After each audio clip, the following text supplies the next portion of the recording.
Esta palabra. Muy bien, y si quieren, abran sus Biblias en Marcos capítulo 12, los que lo abran, ¿verdad?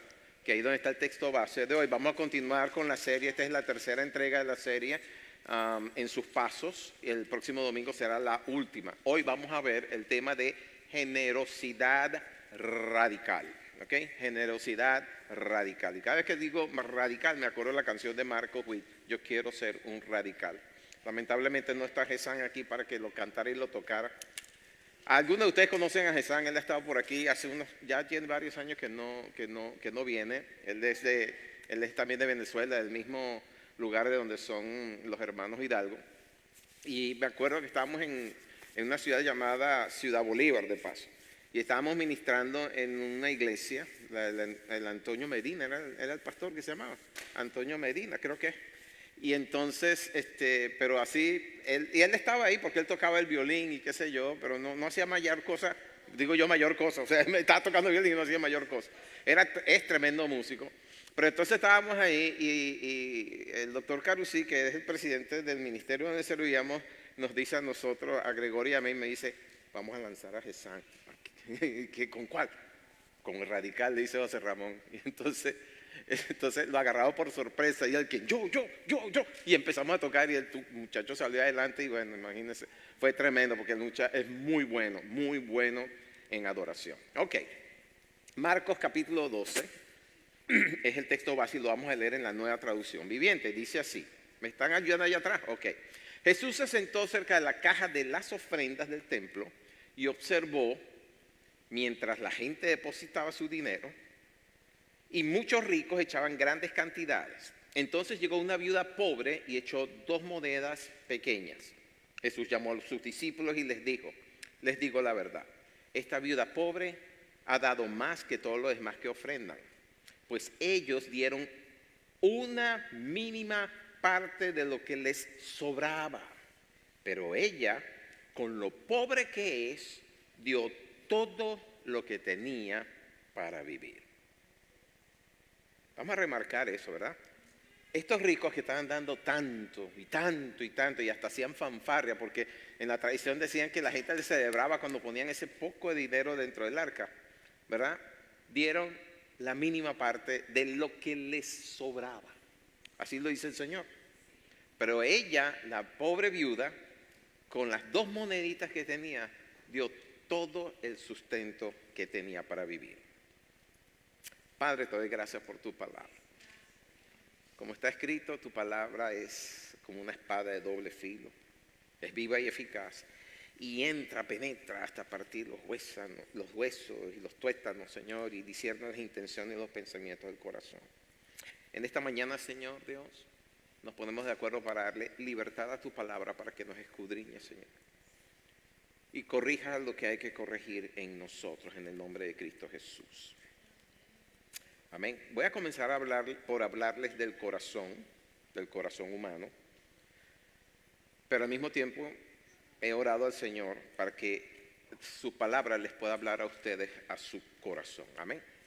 Como ustedes saben, el corazón, desde el punto de vista de la salud, para tener un buen corazón, un corazón sano, la Asociación Americana de Cardiología recomienda que hagamos 7 cosas. La primera es no fumar. Ustedes habrán visto eso, que fumar es horrible, ¿verdad?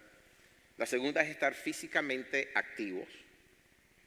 La tercera es seguir una dieta saludable para el corazón que regule el colesterol y los triglicéridos. La cuarta es conservar un peso adecuado. A excepción de la primera que le dije, yo he fallado en todas las demás de paso. Yo sé que están viendo eso. Yo no fumo, pero en todas las demás, ¿ok? Conservar un peso adecuado, entonces. Controlar la presión arterial, ahí también estoy bien. Y mantener un nivel saludable de azúcar en la sangre, y estoy peleando con eso.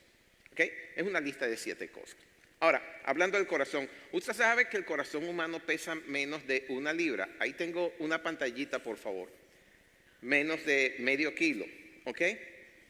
Y que ese corazón late unas 10,000 veces al día, lo que equivale a 2.5 billones de veces en una vida promedio, digamos entre 70 y 80 años.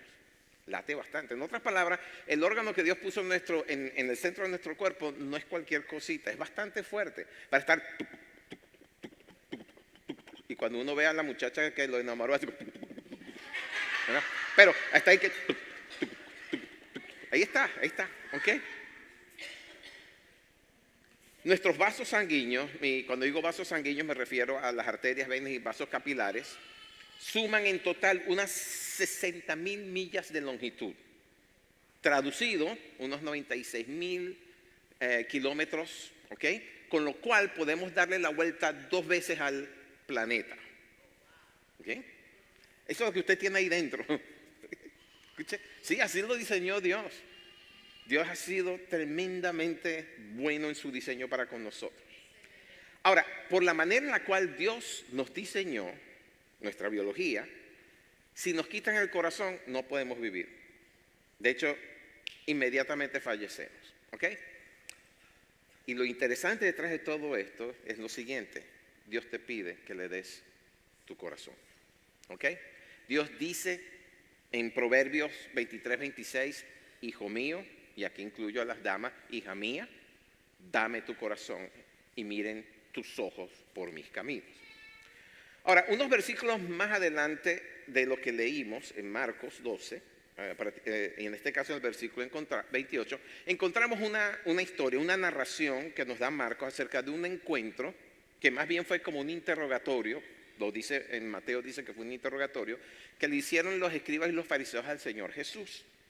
Y en ese interrogatorio el Señor Jesús le responde muy bien. Y había un escriba en particular, dice la palabra, y un escriba era lo que hoy en día llamaríamos un abogado, ¿verdad? Un letrado, uno que sabe de leyes, un experto en leyes.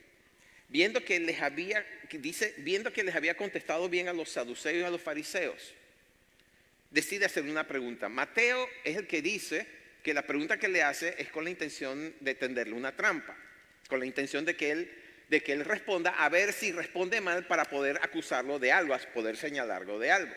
Y la pregunta parafraseada es la siguiente: de todas las leyes que Dios nos dio, ¿cuál es la más grande y cuál es la más importante? ¿Ok? Y el Señor entonces le responde. Bueno, ustedes deberían de saber la pregunta de eso, porque la respuesta de eso, porque la respuesta está en el boletín, en nuestra visión, misión, en la parte de abajo. Cuando nosotros hablamos de nuestra visión, empezamos diciendo establecer el reino de los cielos desde nuestra base de operaciones, que es la preciosa ciudad de Montgomery, Alabama, haciendo discípulos de todas las naciones que Dios ponga por delante, y cumpliendo así, me salta una parte, pero dice a la parte final, cumpliendo así con la gran comisión y obedeciendo el gran mandamiento. Entonces, la pregunta que le está haciendo este escriba al Señor Jesús tiene que ver justamente con esa respuesta que el mismo Señor le da y que está en Marcos 12:28. ¿Okay? Vamos a leerlo para que ustedes vean el contexto. Marcos 12:28 dice: acercándose uno de los escribas que los había oído disputar y sabía que les había respondido bien, le preguntó: ¿cuál es el primer mandamiento de todos? Y el Señor le responde: el primer mandamiento de todos es este: oye, Israel, el Señor nuestro Dios, el Señor uno es, y amarás al Señor tu Dios con todo tu corazón y con toda tu alma y con toda tu mente y con todas tus fuerzas. Este es el principal mandamiento. Y el segundo es semejante, es decir, es equivalente, es igual, tiene la misma importancia que el primero: amarás a tu prójimo como a ti mismo. No hay otro mandamiento mayor que esto. En la versión de Mateo termina diciendo: estos dos mandamientos encierran toda la ley y los profetas. ¿Ok? Si analizamos ese versículo 30, ponlo otra vez, la parte final, o la que sigue, dice: y amarás al Señor tu Dios, y dice estas dos palabras: con todo. ¿Cómo lo dice? Con todo tu corazón y con todas. Ese es el principal mandamiento. ¿Se dieron cuenta? Lo acaban de repetir 4 veces. Por 4 veces dice la palabra con todo: tu corazón, tu mente, tu alma, tus fuerzas. Y la palabra todo, en el hebreo antiguo, en el hebreo moderno, en el griego clásico, en el griego koiné, en español, en inglés y en chino, todo significa lo mismo. Todo, ¿ok? Con todo, es decir, sin reservarse absolutamente nada. Entonces, cuando el Señor Jesús dice, la palabra, cuando la palabra en Proverbios dice: dame, hijo mío, tu corazón, ¿qué está pidiendo? La arteria cava, la arteria aorta, la vena aorta, no, ¿verdad? Te está diciendo tu corazón, el ventrículo izquierdo, el derecho, no, te está pidiendo es todo tu corazón. ¿Por qué? Porque el corazón, visto desde el punto de vista espiritual, es el centro de tu ser. ¿Okay? Espiritualmente hablando, es el centro de tu ser. Médicamente, científicamente, algunos dirán, no, es el cerebro. Otros dirán, mi esposa dice, es el cerebro. Otros dirán, no, son los pulmones. ¿Por qué? Porque si no respiran, de nada te sirve el corazón. Si no respira, el corazón no bombea la sangre que necesitas, ¿verdad? Y otro dice, sí, pero si el cerebro no piensa, en fin, eso es un desastre. Eso me recuerda a aquel chiste famoso de todos los órganos que están discutiendo entre sí, pidiendo primacía. Y el cerebro dice, no, yo soy el más importante porque sin mí nadie piensa, nadie hace, yo soy el que... El corazón dice, si yo no lato, nadie hace nada. Y los pulmones dicen, sí, pero si yo no respiro, tampoco. Y así estaban en medio de todos ellos hasta que sale una voz por ahí, lejito, que dice, yo soy el más importante. Y la gente, ¿quién está diciendo eso? Dicen los demás, yo soy el más importante. Y cuando se ven, dicen, es el ano.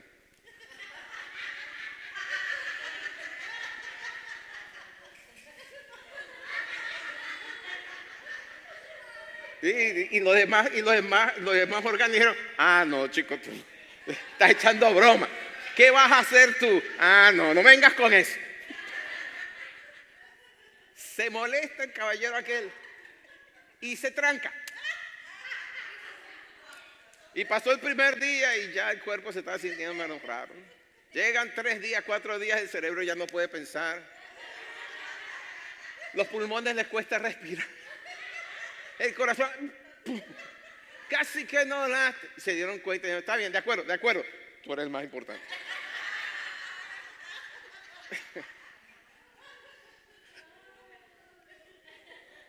Ese es el punto de vista físico, ¿ok? Pero el corazón es el centro de nuestra vida interior, es la parte más importante de nuestro ser, porque de ahí fluye todo lo demás. Según Mateo 15 y 19 salen todos los pensamientos, y lo que el Señor dice allí es que los pensamientos que salen no son muy buenos. Los homicidios, los adulterios, las fornicaciones, malos pensamientos le llaman al Señor en Mateo 15:9. También en Génesis 6:6 dice que de ahí salen los sentimientos. ¿Por qué? Porque Génesis 6:6 dice que en ese momento el Señor estaba viendo que la tierra estaba llena de violencia y le dolió en su corazón haber hecho al hombre. ¿Ok? Hebreos 4 dice que ahí salen las intenciones. El Señor escudriña las intenciones del corazón. Y en Daniel 1:8 vemos que también ahí salen las decisiones. Daniel decidió no contaminarse con la mesa del rey. ¿Okay? Entonces, ese es el corazón desde el punto de vista de Dios, ¿verdad? Ahora, el alma, porque habla de todo tu corazón, toda tu alma, toda tu mente, toda tu fuerza, el alma es donde reside tu identidad, es quien eres realmente, ¿ok? Si usted quiere conocer bien a una persona, tiene que conocer su alma, cosa que es bastante difícil, ¿ok? Pero a Dios eso nada le pasa por debajo de la mesa. Dios todo lo ve, ¿verdad? La mente, que es el otro lugar, que es lo que te pide Dios, es donde reside tu intelecto, ¿verdad? Donde tú tienes la capacidad de aprender, de pensar, de comprender todo lo que es la vida.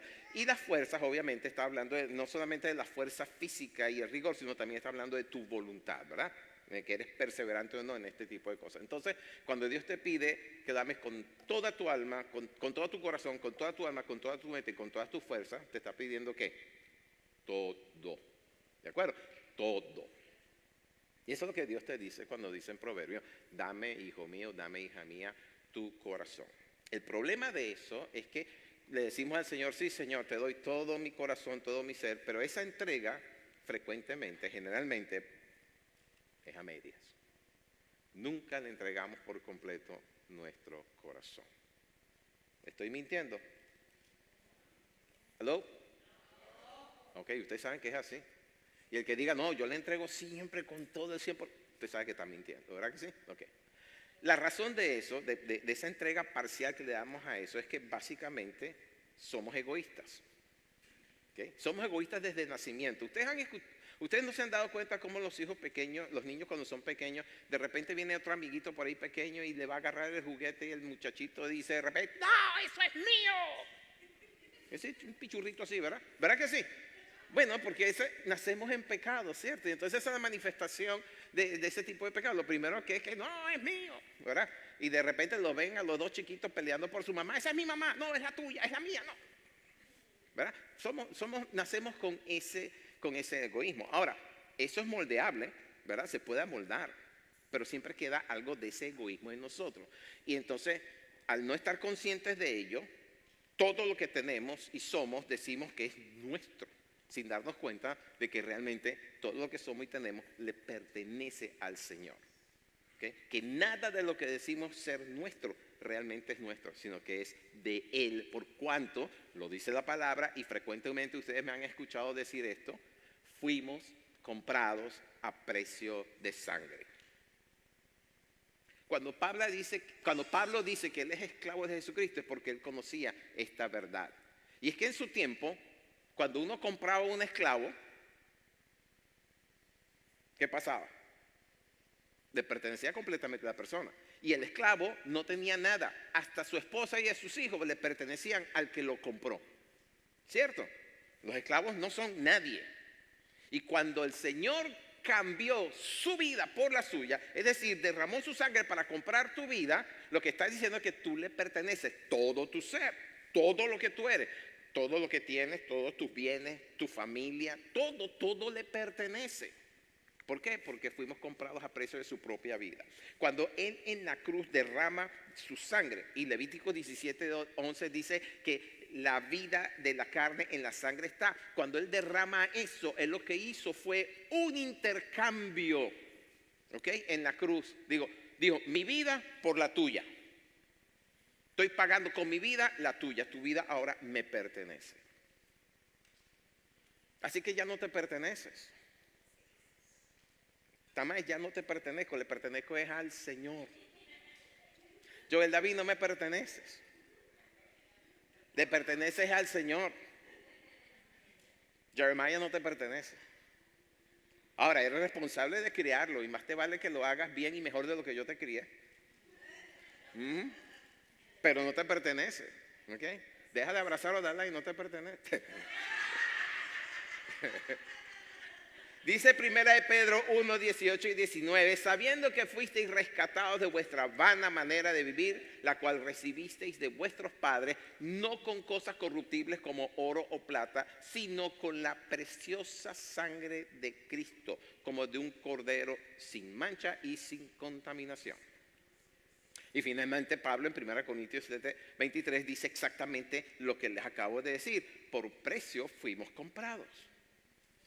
Aunque usted no lo crea, usted fue comprado. Y entonces cuando usted dice, yo soy hijo de Dios, sepa que usted es un esclavo que tiene la prerrogativa, el privilegio de llamarse hijo o hija de Dios. Pero usted es pertenencia del Señor Jesús. Ahora el Señor Jesús lo trata a usted como hijo, como hermano y como amigo.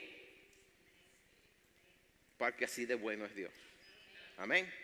Ahora, ¿por qué nos cuesta tanto entender ese principio de vida? Bueno, primero, por lo que les acabo de decir, porque somos tan ensimismados en nosotros mismos, tenemos tanto egoísmo en nosotros que no nos damos cuenta de ello. Y segundo, porque nos falta humildad para reconocer que todo lo que somos y tenemos provienen de Él. Hay gente, yo cuando hablo con la gente, a veces me da risa, ¿no? Y cuando estoy hablando de la gente no estoy diciendo específicamente ustedes, pero en general, porque cuando dicen, no, porque esto es mío, ni esto es mío, y aquello es mío, y esto es mío, y lo otro es mío, y no se dan cuenta de que no se dan cuenta de que nada de eso es de ellos realmente, ¿ok? Y como no tienen la humildad de reconocer que nada de lo que ellos hacen, es que fue mi mente, fue mi pensamiento, fue mi inteligencia, ¿quién te la dio? Sí, pero yo con mis manos, ¿quién te dio la fuerza y la habilidad? ¿Quién te lo dio? Todo lo que tienes proviene de Él y te fue dado por gracia. ¿Okay? Y uno carece de la humildad necesaria para reconocer, oye, ¿verdad? El talento que tengo me lo dio, fue Dios. La esposa que tengo me la dio el Señor. Sépalo. ¿Okay? No se queje tanto de su esposa. No se queje tanto de su esposo, se lo dio el Señor. Bueno, ok. Por eso es que el Señor nos exhorta tanto en Mateo 11, 29 que aprendamos de Él que Él es manso y humilde de corazón. Okay. Humildad para reconocer que, no te, que todo lo que somos... bueno, déjeme poner de esta manera. La humildad para reconocer que dependemos totalmente de Dios. Si no fuera así, no lo diría, ¿verdad que sí? Pero lo dijo. ¿Por qué? Porque no tenemos la humildad suficiente para reconocer que dependemos totalmente de Dios. Eso fue lo que demostró el rey David. Lo menciono muchas veces en Crónicas, Primera Crónicas 29, 14, cuando él dice, pues todo es tuyo y de lo recibido de tu mano te damos. Escúchame bien, el sueldo de tus 40 horas de trabajo te lo dio el Señor. Pero bueno, es que yo trabajo para la fábrica que hace, sí, pero el que le dio la fábrica al dueño fue el Señor, aunque el dueño no lo reconozca. Todo es por gracia.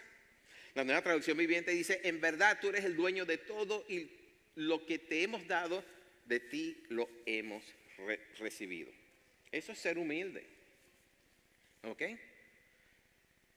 Mansedumbre es una manifestación, mansedumbre es la que aparece en Gálatas 5, aunque también en algún contexto aparece como humildad, pero es uno de los frutos del Espíritu. ¿Okay? Pero mansedumbre tiene que ver más con mi relación con los demás. ¿Okay? Mientras que humildad es reconocer que dependo completamente de Dios. Ser manso es saber que tengo el poder, pero lo tengo bajo control. ¿Okay? Mientras que ser humilde es vivir sin orgullo ni exaltación propia. La mansedumbre evita que yo oprima a los demás con el poder que tengo, mientras que la humildad evita que me enaltezca a mí mismo. ¿Estamos bien claros con la diferencia? Y el Señor dice entonces en su palabra, aprended de mí que soy manso y humilde de corazón. Miren la humildad que manifestó la noche en que fue entregado. Pedro saca la espada, le corta la oreja al siervo del sumo sacerdote llamado Malco, y el Señor le dice, basta, guarda la espada. ¿No sabes que tengo la autoridad para pedir a mi Padre que me envíe 12 legiones de ángeles? Y agarrazo con todo esto. Dice, yo tengo la autoridad, yo tengo el poder. Y se lo dijo a Pilatos también. Bueno, esta es tu hora. Pero esta autoridad que tienes viene de arriba. Nada podrías contra mí si no fuera porque viene de arriba. ¿Ok? Por eso ser manso y humilde, dice el final de ese versículo 29, trae descanso a nuestras almas. Porque no hay nada mejor que reconocer que dependo de Dios y que Dios tiene verdadero cuidado de mí. Amén. Eso trae descanso de saber, yo estoy en las manos de Dios. Y como dijo el Señor, nadie nos arrebata de la mano de Dios. Él es el mayor de todos. Así que el mandamiento más grande se centra en el corazón. ¿Por qué? Porque del corazón es que fluye todo lo demás. Proverbios 4:23 dice, sobre toda cosa guardada, guarda tu corazón, porque de él mana la vida. Así que la respuesta dada a ese fariseo, a ese escriba, es el gran mandamiento, amar a Dios con todo lo que somos, porque amándolo a Él, entonces tendremos la capacidad no solamente de amarnos a nosotros mismos en la justa medida, sino también amar a los demás. Ustedes saben que si usted tiene una relación con una persona que no se ama a sí mismo, esa persona tampoco lo ama a usted. Porque tú no puedes amar a otra persona a menos que te ames primeramente a ti. Entonces la gente dice, pues sí, pero es que ¿cómo hago para amarlos? Yo no puedo amar. El amor de Dios ha sido derramado en nuestros corazones por medio del Espíritu Santo que nos fue dado. Eso quiere decir que sí tenemos la capacidad de amar hasta nuestro propio enemigo. No lo estamos amando con la carne, lo estamos amando con el Espíritu. Amén. Y continuando entonces con la humildad, el Señor nos enseña acerca de ello, haciendo un contraste con la falsa humildad. ¿Ok? En Mateo 12, en el versículo 38, dice, guardaos de los escribas, que gustan de andar con largas ropas y aman las salutaciones en las plazas y las primeras sillas en las sinagogas y los primeros asientos en las casas, o en las cenas, perdón, que devoran las casas de las viudas y por pretexto hacen largas oraciones. Estos recibirán mayor condenación. Estos escribas estos religiosos, aparentaban ser humildes, pero no, para nada lo eran. En realidad eran sumamente orgullosos y les gustaba que la gente los reconociera en la calle. Buscaban eso, buscaban el reconocimiento. Siempre buscaban los mejores lugares en la sinagoga, se vestían, dice lo que dice el Señor, con túnicas muy largas para mostrar su importancia en medio de la sociedad, querían los lugares de honor en las fiestas y hacían oraciones muy largas y llamativas, incluso con lágrimas, dice un escrito, solo para impresionar a la gente que estaba alrededor de ellos. Y así a veces pasa con nosotros.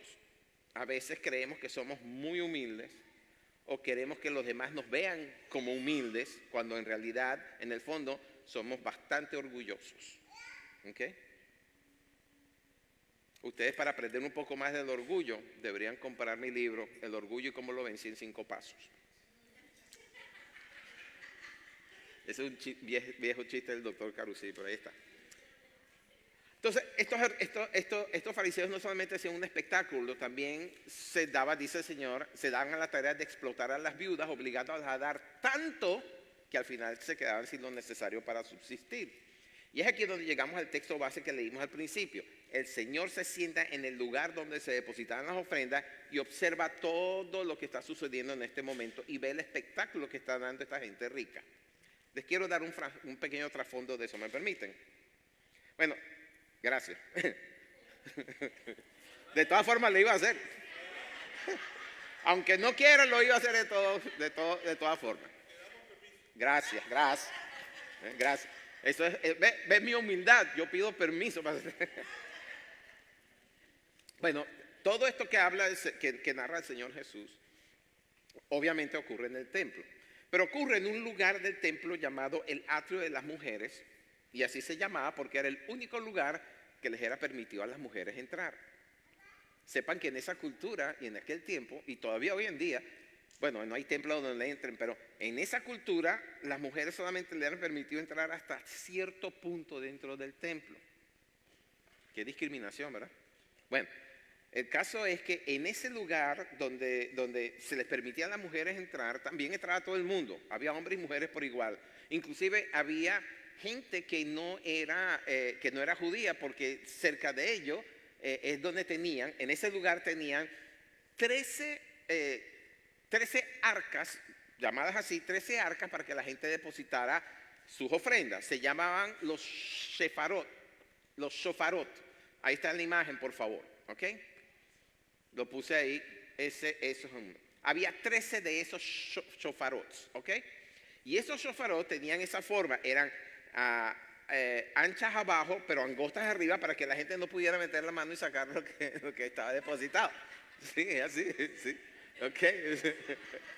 Hermano, estamos hablando de los fariseos.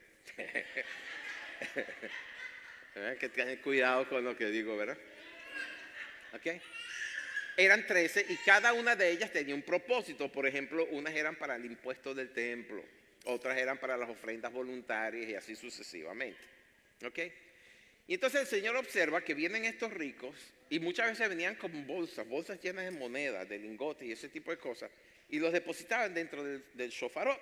Y había ese sonido metálico que caía cuando caía en el fondo, mientras entraba y caía del fondo del arca, ¿verdad? Y la gente, y hasta hacían celebrar trompetas y gente, ¿ok?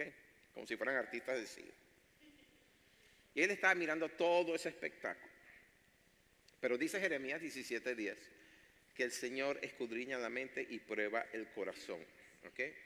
Y el Señor lo que está haciendo no solamente observando el espectáculo, sino que está escudriñando el corazón de aquellos que están echando grandes cantidades de dinero y que están haciendo de ello un espectáculo público. Y al escudriñarlo se da cuenta de que a pesar de dar mucha cantidad, no cumplían con la ley.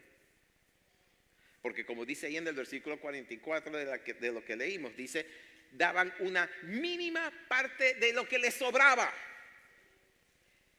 De lo que les sobraba. En otras palabras, le estaban dando las migajas al Señor. ¡Wow!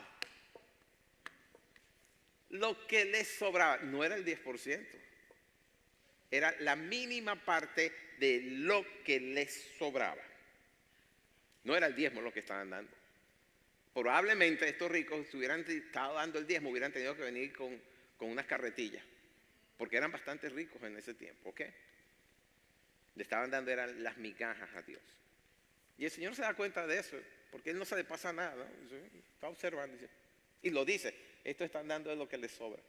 Pero cuando observa a la viuda, ¿verdad? ¿Cómo sabía que era viuda? Tal vez por su aspecto y su apariencia, pero yo estoy seguro que el Señor estaba observando, escudriñando, tenía el don de ciencia funcionando, y se da cuenta de que la viuda nada más deposita 2 moneditas. Y al darse cuenta y mirarla fijamente, se da cuenta de lo que está dando es todo lo que tenía. Todo lo que tenía.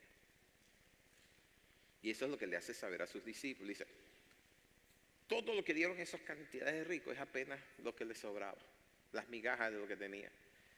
Pero esta viuda dio todo lo que tenía. Se lo voy a poner en porcentaje. Estos dieron menos del 1%. Ella dio el 100%. ¿Quién dio más? ¿Quién dio más? Fíjense que en Deuteronomio 14 dice que todos los diezmos que se traían al templo, todas las ofrendas, ¿qué pasó? Ay, Teo. ¿Ya qué pasó? Son apenas 11:20. ¿No me metes a cerrar el templo ya? En Deuteronomio 14 dice que todas las ofrendas que se traían al templo, todos los diezmos debían de repartirse entre los levitas que servían en el templo, pero también había que repartirlo entre las viudas y los huérfanos. Y encima de eso, había que darlo también a los extranjeros pobres que había en la tierra, en la nación, para que ellos comieran y se saciaran. En otras palabras, ¿qué es lo que está haciendo la viuda allí, dándole todo lo que tenía el Señor, cuando la ley decía que el templo era la que tenía que mantenerla a ella, que eran los fariseos, los sacerdotes, los que tenían que mantenerla a ella? No, pero ella dio todo lo que tenía para mantenerlos a ellos. Una contradicción grandísima. ¿Se están dando cuenta del corazón de esta mujer? ¿Ok? Ella sabía en su corazón de que su hacedor velaba por ella. Y tal vez con esa confianza que ella tenía, ella fue capaz de dar todo lo que había en sus manos, en lo que tenía, su sustento tal vez de un mes, no se sabe. Porque ella sabía que su hacedor no la iba a desamparar, no la iba a dejar desamparada. Y estoy seguro que seguramente había leído y se sabía las escrituras. Por ejemplo, el Salmo 37:25. No he visto desamparado, no he visto justo desamparado ni su descendencia que mendigue pan. Probablemente Proverbios 10:3. Jehová no dejará padecer hambre al justo, mas la iniquidad alcanzará a los impíos. ¿Qué tal el Salmo 34:10? Los leoncillos necesitan y tienen hambre, pero los que buscan a Jehová no tendrán falta de ningún bien. También el Salmo 9:10. En ti confiarán los que conocen tu nombre, porque tú, oh Jehová, no desamparaste a los que te buscaron. Y así como esos, hay muchas promesas más. Ahora, yo siempre he sostenido la tesis de que esta viuda salió más bendecida y enriquecida que todos aquellos que dieron lo que les sobraba, que era bastante. Probablemente lo que les sobraba, podías comprarte un vehículo, un caballo, qué sé yo. Ella, en cambio, con 2 blanquitas que tendría para comer hoy y mañana, pero lo dio. ¿Por qué? Porque esta viuda en su fe era radical. ¿Saben lo que significa ser radical? No es la canción que cantaba Jesús, no. Ser radical significa por completo, totalmente, ¿ok? Cuando uno habla y dice, hace falta un cambio radical, lo que quiere decir es que tiene que ser un cambio por completo, de la noche a la mañana. Ustedes no han visto esa en televisión, a veces pasan esos capítulos en donde traen una persona de la calle mal vestida, yo no sé qué más, y la meten ahí dentro y le cortan el pelo, lo afeitan, la visten, lo maquillan, qué sé yo, ¿verdad? Y cuando lo ven, ¡wow!, es otra persona. Eso es un cambio radical. ¿Ok? ¿De acuerdo? Entonces, la palabra radical es total y completamente. Así era la fe de esta viuda. Era total, no era a medias. Ella realmente creyó cuando el Señor dijo, probadme en esto. Ustedes saben de dónde salen esas palabras, ¿verdad? Probadme en esto. ¿De dónde sale eso? Malaquías 3:10. ¿Cómo que no se lo saben? ¿Mm? Hace unas semanas atrás les enseñé acerca de Malaquías, cuando estamos hablando de los profetas menores. ¿Ok? En Malaquías 3:10 que dice, traigan todos los diezmos al alfolí, o al templo, a la casa, etc.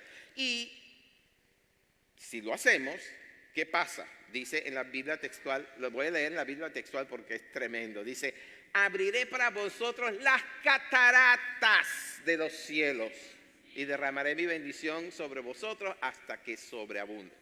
¿Alguno de ustedes ha visto una catarata? Yo sí. No solamente en televisión, lo he visto en persona. Hace como 45 años atrás yo estuve en las cataratas del Niágara. Sí. ¡Wow! Y es que el volumen de agua que cae ahí es tremendo. Y el sonido que hace es ensordecedor. ¿Ok? Bueno, así dice Dios que será la bendición que Él derrama sobre ti. Abrirá las cataratas de los cielos sobre ti. ¿Ok? Entonces, le repito lo de esta viuda. Su fe era tan radical que ella dio todo lo que tenía porque confiaba. Confiaba absolutamente en que el Señor no las desampararía. ¿Ok? ¿Qué tal si nosotros entonces decidimos en nuestro corazón ser radicales para Dios? ¿Cuánto cambiaría en tu vida? Ser radical no puedes cambiar a tu esposo. Ni puedes cambiar a tu esposa. ¿Ok? Por otro, digo. Y tampoco trates de cambiarlo como es. Así te casaste con él, así cálatelo, diría el venezolano. O cálatela. ¿Ok? ¿Qué cambiaría en tu vida si decidieras ser radical? Confiando totalmente en que Él cuidaría de todo lo que eres y todo lo que tienes y hacia dónde vas. Le pregunto, ¿qué tan radical eres en tu fe? ¿Crees totalmente en lo que Dios ha dicho? ¿O solo crees en algunas cosas? Te digo, una cosa es creer en Dios, como hacemos todos. Otra cosa es creerle a Dios. Porque cuando Dios dice, Dios es fiel, su palabra no regresa a él vacía. Dios no es hombre para que mienta. Si te dice algo, por ahí es. Y por lo tanto yo me atrevo a declararles a ustedes en esta mañana que mi casa y yo creemos en y le creemos a Dios. Si no fuera así, no estaríamos aquí. No estaríamos aquí. Me refiero en la ciudad de Montgomery, en el estado de Alabama, en la iglesia Fraser. No estaríamos. Porque cuando Dios nos dijo, empaquen y vámonos. Bueno, cuando dijo empaquen y vámonos, nos lo dijo fue en Venezuela. No estaríamos en Estados Unidos si no le hubiéramos creído a Dios. Bastante bien nos iba en Venezuela, pero le creímos, porque sabemos que Él es verdadero y fiel. Dice 1 Pedro 5:7, pongan todas sus preocupaciones y ansiedades en las manos de Dios, porque Él cuida de ustedes. ¿Lo escucharon?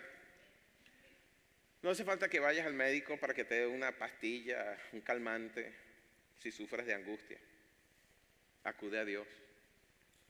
Pon todas tus cargas, todas tus preocupaciones, todas tus angustias, todos tus temores, porque Él tendrá cuidado de ti. Salmo 55:22 dice, echa sobre Jehová tu carga y Él te sustentará, no dejará para siempre caído al justo.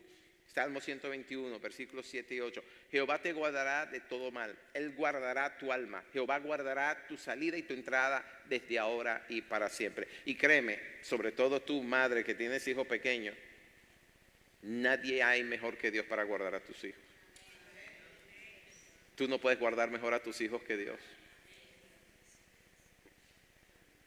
Entonces, cuidar tu corazón, sobre todo en lo que se refiere a los ídolos de este mundo, porque entiendan lo siguiente, y yo no sé si eso tiene que ver con la forma en que después de la caída, que nuestro corazón se inclinó a la izquierda, o sea, dejó de ser recto, sino que se inclinó. Yo no sé, porque tú sabes que tu corazón tiene una inclinación a la izquierda, ¿verdad? Y en el contexto antiguo, la izquierda, bueno, como hoy en día, era lo malo. ¿Eh? Si algún día salen a un viaje misionero al Medio Oriente, entiendan que si alguien le da algo con la mano izquierda, no lo reciban. Porque en ese contexto se usa la mano izquierda es para la higiene personal. Si te reciben, te van a dar algo con la diestra, no con la izquierda. ¿Están entendiendo lo que les quiero decir con eso, verdad? Okay, entonces nuestro corazón se inclina a la izquierda. ¿Por qué? Porque es inclinado a lo malo. El Señor lo dijo en Génesis 6, el corazón del hombre es inclinado siempre a hacer el mal. Por eso fue que le dolió en su corazón de paso. Okay. Entonces, en lo que se refiere a este mundo, es sumamente importante que guardemos nuestro corazón. Y el Señor, sabiendo lo atractivo que son las riquezas y lo inclinado que está en nuestro corazón, el corazón de los hombres a hacer ídolos, dejó estas palabras para que reparásemos en ellas. Mateo 6:21. Porque donde está vuestro tesoro, Mateo 6:21, allí estará también vuestro corazón. ¿Dónde está tu tesoro? Ahí estará tu corazón. ¿Dónde está tu corazón? Allí donde está tu tesoro. ¿Ok? La pregunta entonces que le hago en esta mañana es, ¿qué es lo que más atesoras en tu vida? Esa es la primera pregunta. ¿Qué es lo que más atesoras en tu vida? Piénsalo y piénsalo detenidamente. No estoy pidiendo una respuesta en este momento, pero piensa bien. ¿Qué es lo que más atesoras tú en tu vida? Si me respondes, mi vida, el Señor dijo, bueno, si pierdes tu vida por causa mía, la vas a encontrar.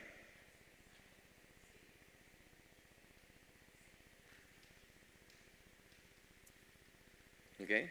La segunda pregunta tiene que ver con la primera. ¿Dónde está tu corazón?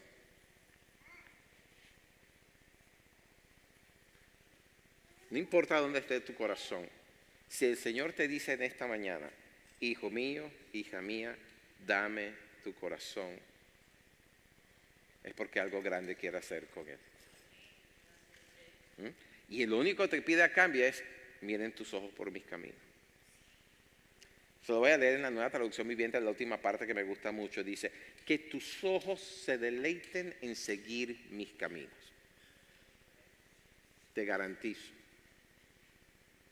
Como que mi nombre es Gadiel Hidalgo. Te garantizo como que mi nombre es Mario Amán. Que si tú le entregas todo tu corazón al Señor, entonces y solo entonces estarás verdaderamente libre de todo lo que te atemoriza y todo lo que te preocupa. ¿Por qué? Porque si le entregas todo tu ser, todo tu corazón al Señor, te darás cuenta de que todo lo que tienes, primero no es tuyo y segundo es temporal. Pasa, se vuelve polvo, se vuelve ceniza. Pero lo que Dios te da a cambio es para siempre. ¿Dónde está tu corazón en esta mañana? A lo mejor tienes 20 años en el Señor, 30 años en el Señor. Naciste tal vez en un hogar cristiano y crees que estás bien con el Señor. En esta mañana te invito a que reflexiones un poquito. Mira las cosas, haz un inventario de qué es lo que es más importante para ti. Y si alguna de esas cosas está por encima de Dios, entiende bien que tu corazón está lejos de Dios. Una cosa es que cuides lo que Dios te dio porque tú eres responsable de ello. Es como en la parábola de los talentos. Dios te está diciendo, te doy este talento, multiplícalo. ¿Okay? Dios te dio estos hijos, críamelos, te dice el Señor. En el camino correcto, porque son míos, te los estoy prestando para que tú me los críes. Hasta ahí llega eso. Ustedes saben, madres, que ustedes pueden idolatrar a sus hijos en algún momento. Y el pecado de idolatría es el pecado que Dios más aborrece. Cuidado con esas cosas. ¿Dónde está tu corazón? ¿Te cuesta sembrar en otros? ¿Te cuesta dar tus diezmos al Señor? Oye, si eso pasa en tu vida, entiende que tienes al dinero como tu Señor y no puedes servir a dos señores. No dice la palabra, lo dijo el Señor. No puedes servir a Dios dinero, a dos señores. O sirves al Dios dinero o sirves al Señor. ¿Ok? ¿De acuerdo? Y muchos dicen, pero es que no tengo. Bueno, ahí es donde está el problema. No tienes porque no confías en Dios. Hace muchos años yo hablé con un muy buen amigo mío que la estaba pasando bastante difícil y yo le decía, y la primera pregunta que le hice, pero tú estás dando tus diezmos. Y me dijo, ¿cómo? Si no tengo para darlo. Y dice, ahí es donde está el problema. Tú estás esperando que Dios te dé para tú dar. Es al revés. Ya Dios te dijo, da y Él te dará. Dad y se os dará. No dice, te doy para que me des. Dice, no, dad y se os dará. Y cuando tú das, es porque tú confías en que Dios me dará lo que necesita, no me faltará nada. El problema está en que a veces buscamos más de lo que necesitamos, ¿sí o no? ¿Ah? ¿Cómo es que dice ese proverbio? No tires tu pan al río para que te devuelvan tortas, es la cosa. Así pensamos nosotros. No, yo voy a dar mis 10 para que el Señor me dé multiplicado al 1000 por uno. ¿Por qué? ¿Para qué? Bueno, es que tengo deuda. Bueno, ¿quién se endeudó? ¿Dónde? ¿Por qué gastaste tanto? ¿Necesitabas tú? Bueno, lo tengo ahí arrumado en la casa. Hay gente que tiene 50 pares de zapatos y no les alcanza el año para usarlos una vez. Digo yo, ¿no? Ese tipo de cosas, esos son ese tipo de cosas. Prestamos atención a lo que es innecesario en nuestra vida. Miren, la plenitud de lo que nosotros ahorita aquí en la vida, en la carne, queremos, está es del otro lado del cielo. Como le decía el Señor, es a través del profeta que decía, ¿por qué gastan lo que no es para pan? Lo que no es comida. O sea, necesitan alimentarse, claro que sí, pero ¿por qué gastan su dinero en otra cosa que no es comida? Porque la gente comprando aquí, adquiriendo allá. Hay veces que uno se quiere dar el gusto y Dios te bendice. Y sí, hombre, date el gusto. Pero si ahí es donde siempre tienes el enfoque. ¿Saben qué? Hay esta mañana lo estaba leyendo en Eclesiastés. El predicador, el Cogelet, así se decía en hebreo, decía, mejor sueño tiene el pobre que el rico, porque las riquezas no dejan dormir al rico. Están viendo los contrastes. ¿Ok? Están viendo los contrastes. Todo comienza con poner tu confianza en Dios. ¿Y sabes qué? Dios te puede dar mucho más de lo que tú necesitas. ¿No le dijo el Señor eso a David? Tenía todo lo que tenía y el Señor le dijo, oye, hubieras querido más, yo te lo podía haber dado. ¿Por qué hiciste lo que hiciste? Porque rompió con... Ustedes ya saben la historia de David. ¿Sí? ¿No? Yo te podía dar más. ¿Por qué te metiste por ahí? Y así pasa así pasa con nosotros. Y nos olvidamos que lo más importante que nosotros podemos hacer en esta vida es sembrar en el reino. Porque lo que tú siembras en el reino sí se multiplica y bastante. Amén. Entonces la pregunta que te hago otra vez en esta mañana es, ¿dónde está tu corazón? Y no le prestes atención a las mentiras que dice la gente de que si esto era Antiguo Testamento, si esto es Nuevo Testamento. Porque hay gente que ha dicho, por ejemplo, en el caso de dar diezmo y ofrenda, que eso es Antiguo Testamento y que no tenemos que darlo. Bueno, cuando el Señor estaba hablando de las ofrendas, ya está hablando el autor del Nuevo Testamento. ¿Okay? Y se enfajó y puso el dedo justamente allí. No es tanto la cantidad que das, es el corazón con lo cual lo das. Porque esta viuda dio el 100%. Ahora, no estamos pidiendo nada de eso, ¿verdad? Dios no te está pidiendo dar el 100%, pero está probando tu corazón. Amén. ¿Dónde está tu corazón en esta mañana? Y mañana, ¿dónde estará tu corazón? Hay gente que cuando piensan en dinero les tiembla la mano, les tiembla todo por dentro. Escúchame bien, el dinero está para servirte a ti, no para que tú sirvas al dinero. ¿Ok? ¿Quién es realmente el dueño de tu cartera? ¿Tu esposa? No.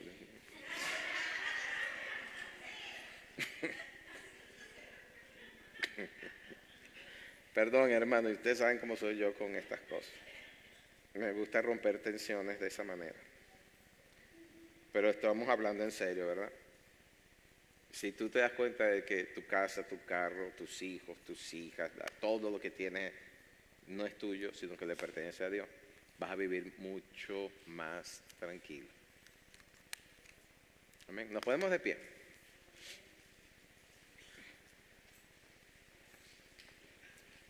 Cierro con la pregunta que hace el Señor. O con la petición, mejor dicho, que hizo el Señor. Dame, hijo mío, dame, hijo mía, hija mía, tu corazón. y que tus ojos se deleiten en mis caminos, en la versión Nueva Traducción Viviente. Dame tu corazón. Tal vez sea prematuro, pero tengo que hacer la pregunta. Si te has dado cuenta en esta mañana por lo que has escuchado de que tu corazón no está completamente en las manos de Dios, ¿qué tal si decides en esta mañana dárselo? ¿Qué tal si de verdad decides y ahí donde estás le dices, Señor, me estoy dando cuenta de que no he confiado tanto en ti como digo yo confiar? Me estoy dando cuenta, Señor, de que no te he entregado todo mi corazón, todo mi ser. Le he prestado más atención a las cosas de este mundo que pasan, a los afanes de este mundo, Señor, que no me dan descanso. Le he dado más atención a las cosas que me crean estrés y no me he deleitado realmente en tus caminos. Y todo porque no te he entregado todo mi corazón. Si ese es tu caso, dile, Señor, me arrepiento. Me arrepiento, Señor Dios, porque no he confiado en que, así como tú haces salir el sol cada mañana, así como haces nueva tu misericordia cada mañana, así como tú velas, Señor Dios, por los pájaros que no siembran, yo no he confiado en que tú puedes tener verdadero cuidado de mí. He puesto mi atención en yo cuidarme yo, Señor. Y entiendo la responsabilidad que tengo, pero, Señor, he confiado más en mí, en mis fuerzas, en mi habilidad, que en ti. Y de eso me arrepiento y te pido perdón.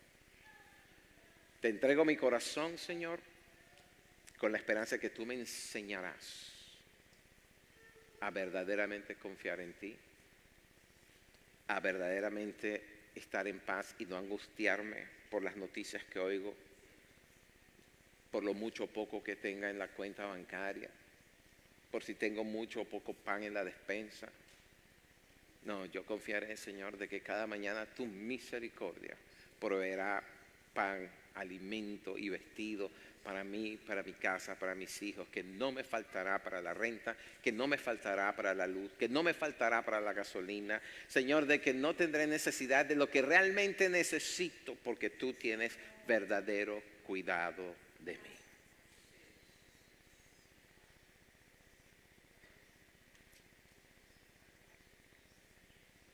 Si esta oración que yo hice en tu lugar ha tocado tu corazón, levanta tu mano.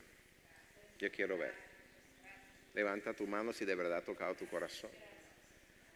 Y dile, Señor, estoy levantando mis manos porque de verdad entiendo de que no he dependido totalmente de ti. He dependido, Señor, de mi habilidad, mi inteligencia, mi astucia. Y la realidad, Señor, es que he estado fallando. No he alcanzado, Señor, las metas ni el deseo de mi corazón porque he dependido de lo que yo soy y no de quien tú eres. He dependido de lo que yo puedo hacer y no de lo que tú me has prometido puedes hacer. Por lo tanto, me arrepiento y te entrego mi corazón. Hago este intercambio. Toma mi corazón y dame del tuyo, Señor. En el nombre de Jesús. Amén y amén. Gloria al Señor. Antes de que salgan corriendo y se me alboroten, les pido a todos ustedes verlos el miércoles a las 6 de la tarde allá en el Worship Center, que vamos a consagrar todo nuestro año de servicio y de... Ya no está, ok, bueno. Ya no pueden anotarse para la cena, aunque yo creo que normalmente sobra. Todos los años de experiencia me dicen que sobra comida. Ya no se pueden, me están diciendo que ya no funciona el QR porque ya pasó el tiempo. Pero sí los quiero ver a las 6 de la tarde el miércoles. Amén. Dios los bendiga, los quiero mucho, de verdad que sí.